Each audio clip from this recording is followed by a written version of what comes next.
district-wide initiative, handog ng District 3790 sa Kabataan. Today, we joyfully turn over our gesture of oneness to 100 child development centers in Baguio and Trinidad, an act of care, unity, and love for our young learners.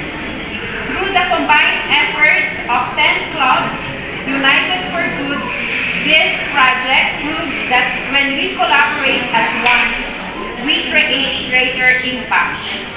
These cleaning materials and teaching aids offer lighter burdens for our teachers and the brighter, safer spaces for our children to learn and thrive.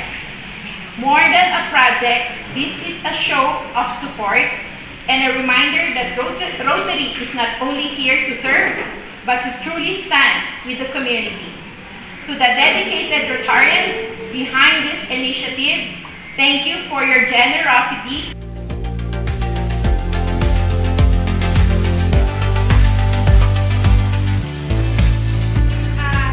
Rotary Club of Rotary ay worldwide to worldwide organization of volunteers. Wala po kaming bayad. Nagpa-fundraising kami kung may mag-donate. Pero most of the time, galing po sa bulsa namin yung aming mga projects.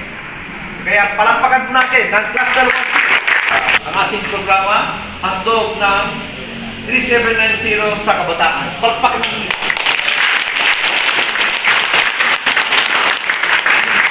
Ang puso't dulo nito ay gusto naming tumulong ma-improve ang kalagayan ng mga kabataan, ilang kabataan, pero lahat-lahat po tayo sa abot ng aming makakaya. Ngayon sa araw na ito, may nandito para tumulong. So magitan po ng aming mga donasyon. Pero lahat po yan ay galing po sa mga Rotarians from Baguio and Trinidad. Palakpakan!